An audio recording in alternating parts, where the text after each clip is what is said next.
Welcome back to Usapang Bayan. Kasama po rin po natin ang ating guest for today, si Senatorial candidate Susan Toots Ople. Ma'am, you mentioned po during the break earlier about these certain projects that you have in Mindanao. Can you tell us more about that? Yes, yung Ople Center entered into a partnership with the Asia Foundation for capacity building programs for our communities in conflict areas in Mindanao. And for me, that was an eye-opener kasi talagang nagpunta ako ng Tawi-Tawi, nagpunta ako ng Cotabato, other parts of Mindanao, Sultan Kudarat. Nakausap ko yung mga naging widows nung panahon na grabe ang conflict sa Mindanao during the 80s. At saka yung mga anak nila. And makikita ko, I really feel for them. And politics aside, we really have to find a collective solution to the conflict in Mindanao. And nakikita ko dyan, dapat may mini Marshall Plan tayo on how we can jumpstart development in Mindanao. And how do you address yung social inequality doon? And yung proyekto namin, it was very simple, yung mga dating commanders, tinuruan namin gumamit ng computer. Nagkaroon sila ng mga Facebook accounts. Nagtuto sila na they can use Skype to discuss, to communicate, kahit magkakaiba silang probinsya. We brought them into the digital age. And they were so appreciative na merong someone outside Mindanao who took the time to teach them all this basic basic computer stuff. Doon naman sa widows, it was just listening to their stories, and I do want to go back and document all these stories for posterity. Yung sa akin lang, I think it starts with a lot of mentorship. Kasi, ay naku, George, kung makausap mo lang yung mga kabataan doon sa Mindanao na nakausap ko, mga estudyante na kahit na sobrang angst dahil sa pinagdaanan nila, they remain in school, they have so much hope in their hearts for the future. If we can bring yung mga successful businessmen natin, even the SMEs, and they can serve as mentors there, parang in an interfaith kind of ang ganda sana noon. And we don't even need, although I do support the idea of having a Bangsamoro law, but I think we can do a lot even while waiting for that to happen. Oo. It just needs yung passion for change and passion for peace. Ma'am, just talking about your senatorial candidacy, Yes, no? Alam ho natin na marami hong may gusto sa inyo, kaya kayo ay guest candidate nila, no?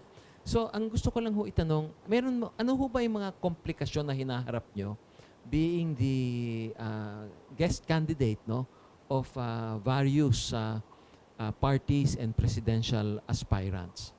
Well, sa tingin ko naman, as long as it's very clear to them and it's very clear to me na we have parang individually, they have embraced yung platform namin for the OFWs. Alam nila na I am in favor of a creation of a department for OFWs.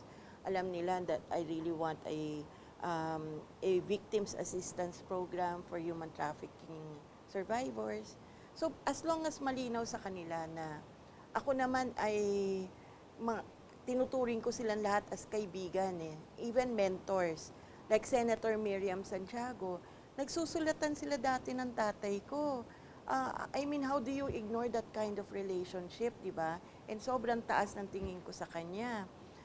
Kay Mayor Duterte, pareho kami, we agreed na human trafficking is something that we all must unite and fight against. No?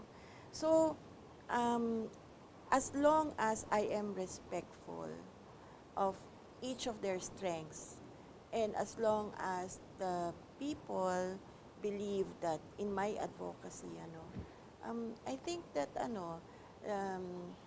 the complications can be resolved in favor of advancing the cause of OFW. But you had mentioned that you're really running under the Nationalista That is Party. my home base. Aha. And yung Nationalista, meron 3 vice presidents, pero wala kaming presidential candidate and wala rin kaming ibang senatorial candidates, kundi ako lang. So, I always consult, syempre, ang aming president ng party, si Tito Manny Villar, and of course, Senator Cynthia Villar, and my dearest ally for this particular journey is Congressman Mark Villar, who always takes the time na to give me advice. So, yun ang talagang home base ko.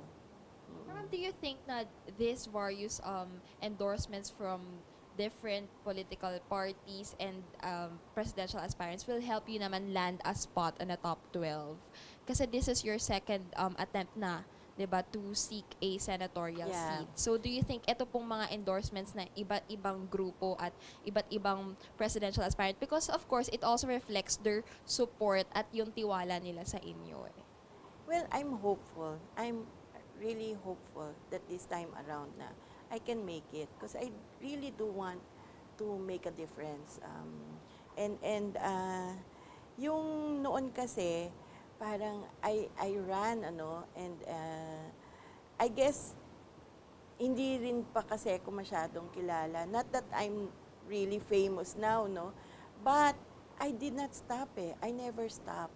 I guess nung natalo ako, the next month I was there, I was working again eh. I was still, with my sector, I was still advancing our advocacies. I never stopped eh. And I don't intend to stop, no? Whatever the outcome of the 2016 elections is. Yung sa akin lang, I really do want, in fact, if I can beg for it, I really want this chance to at least initiate reforms sa overseas employment, which my dad started 41 years ago. And also, I really want the grievances of our workers to be heard alongside din naman the challenges of the employers. So my dad always had always put a premium on tripartism, and I also believe in that. And I think naman na this time around I have proven naman myself na hindi ako banking lang on a famous last name, kundi You really do something about it. I do something, I did something, and I lead a purpose-driven life for people that need my help. Ma'am, in your aspiration to become senator, we all know that meron rin mga gastos yan dahil kasi Yes. kailangan you have to promote yourself and things like that. Oo. And as you said, simpleng pamumuhay lang kayo. Yes. How are you funding your senatorial run? Oh my God, that's really like, let me count the very limited ways. But basically, it's help from friends, help from my party, and also volunteerism and creativity. I'm so glad that Facebook is a platform that I can use, and other forms of social media. And thanks to people like George and you, Rach, at least I get some exposure. I know it's not enough, but I think that the OFW families, if my platform and my track record resonate with them, that they would all be my campaign managers, and hopefully then that would be enough to bring me to the Senate. Actually, ma'am, ito ho yung real purpose ng ating programang Usapang Bayan, para naman sa ganun ang ating mga kababayan ay ma-meet nila ang kanilang mga magkakandidato sa darating na Yes. eleksyon. At alam niyo ho, ito ho ay ang ini-air natin to ng Wednesday ng 7:10 ng gabi.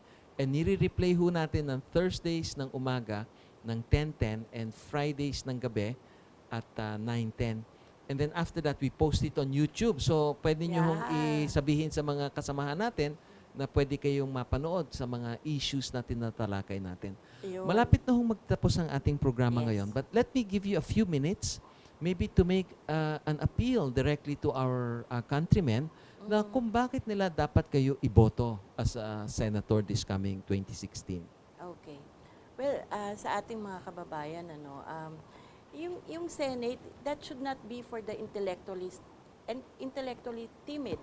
No, it should be a place where there's a friction of ideas, and from that ideas, friction of words as well, and from those ideas and those words, reforms happen. Yun lang naman ang gusto ko, a chance to serve our people. And I've been serving our people quietly through my NGO. Ang gusto ko lang naman may fighting chance din yung ating mga bagong bayani for reforms. And kung meron po kayong mga kamag-anak na nasa abroad, may anak kayo, may asawa kayo na nag-abroad, o kayo mismo may balak kayong mag-abroad para magtrabaho, siguro naman sa 12, pwedeng may isang upuan doon para sa isang tao na matagal nang pinaglalaban din yung ating mga manggagawa. At sa tingin ko na itong eleksyon na ito, it should really be all about the people, not yung mga personalities, yung mga quirks ng personalities. That's entertaining but let's think long term. Hindi ba? We need to rise above mediocrity and attain our fullest potential as a country. Ma'am, you were saying that you try to have volunteers help you out. Yes. If somebody wants to volunteer to help you out, how do they go about doing that? You have a Facebook page or a website? Maybe you can tell them about that also. Yes, dun sa aming Facebook, just look for Ople 2016. Yung aking official Facebook page ay Toots Ople. Dire-diretso lang yon. Just search for it. Nasa Twitter din ako. Paki-follow and i-DM nyo ako. Twitter.com/Susan Ople. And yung number namin ay 833-5337. So they can call up and say, hey, I wanna volunteer. And, nako, yayakapin kayo ng napakaraming tao doon. Mabuti naman ho at nagkaroon kayo ng pagkakataon na mabanggit sa kanila ho yung mga detalyeng yan para naman malaman nila kung paano nila kayo matutulungan. Oo, kasi I think this is really, so the very first social media OFW-powered campaign. And so, wish us luck na we'll make it. Ano ho ba ang official figure na ilan ho ba ang talagang OFW sa Pilipino ngayon? Well, yung laging sinasabi, it's 10% of the population. So, mga, 10 million, no? Pero halo-halo na yon. Nandun na yung permanent residents. If you talk about yung OFWs talaga na may 2-year contract, siguro nasa, 5 million and above, no? So yun, if you multiply that by 4 members of the family, yun ang aming arithmetic na sana ay yun ang formula for success, at least as far as I'm concerned. Well, that's the end of our program. At yan po ang isang makabuluhang talakayan. Kasama pa rin natin si former Labor Undersecretary at Senatorial Aspirant Toots Ople. At gusto natin sabihin na kung kayo ho ay may pagkakataon, mag-volunteer kayo para matulungan siya. Yes. That's true. Maaari niyo po kaming i-follow sa Twitter at Jen and Usapang Bayan at sa facebook.com/Usapang Bayan. Ako po si Rach Marquez. At ako po si George Chua. Samahan niyo po kami sa mga susunod pa naming talakayan dito sa Usapang Bayan.